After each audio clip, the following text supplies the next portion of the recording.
Everything that extends your life has to do with keeping a lighter weight. Okay. You are very likely to live longer than most people because of being slightly, in your words, underweight. Right.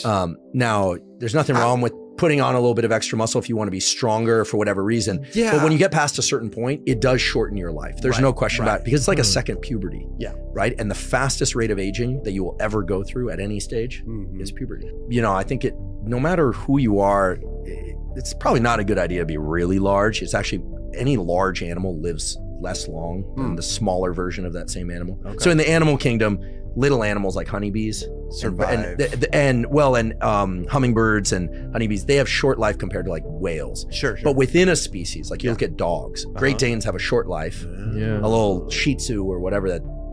I have no disrespect to the Shih Tzus, but you know, the Shih Tzus. I think that is the correct pronunciation. They have a much longer life, and it's because of the dosing of this one gene called insulin growth factor. Okay. So Andre the Giant died young. People that have acromegaly, you know, the forehead ridge and the huge hands, they don't live very long because all their organs are huge. And they have to produce a lot of stuff to keep the body running, right?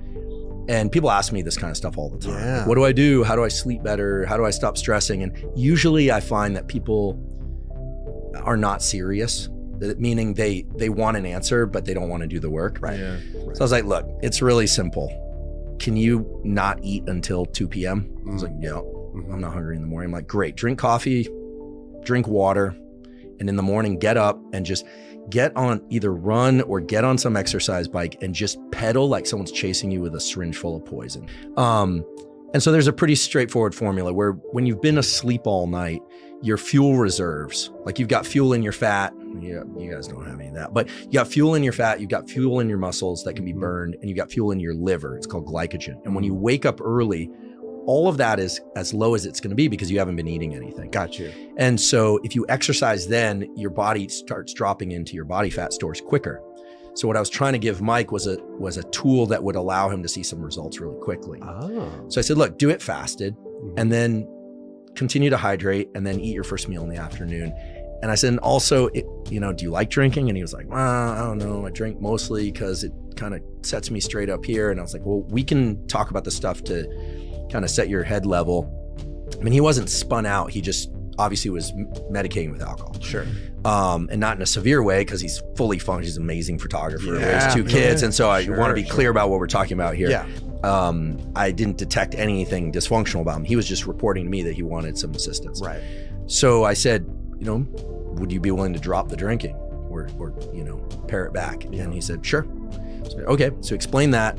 And I said, look, and here's my number. Just for the anxiety and stress management, I'll give you some breathing, some respiration tools that work really well that are not, woo mysticism. It's not, I'm not going to tell you to meditate 30 minutes a day, although that's a cool practice too. I'm going to give you some tools you can use in real time as you're working hard and dealing with whatever it is you're doing with your life. Okay. So that ends, the conversation ends. And then a year later, Mike reaches out and says, hey man, thanks for all that stuff you gave me. I was like, oh, cool. He's like, I lost 60 pounds and I haven't had a sip of alcohol since we talked last and feeling pretty good.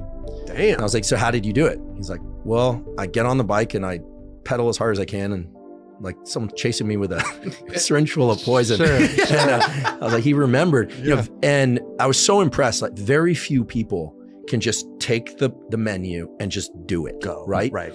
And maybe it's his Midwest upbringing. But some people also, I feel like, reach that point in their life where they're like, it's time. This is whether it's smoking or drinking, like you can't quit smoking unless you're mentally prepared to, right? It's like there's that switch. Look, I always say the beauty of being young is that neuroplasticity, your nervous system's ability to change in response to experience, to learn things, is at its absolute peak.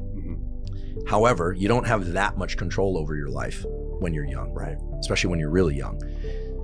As you get older, it gets harder to change your nervous system, but you can do it. But the advantage you have is that you can direct exactly what changes you want to happen.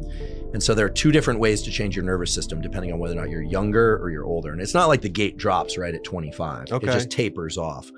But Mike made the decision, and I always say if somebody is an adult, you can't change their mind. Right. You literally can't.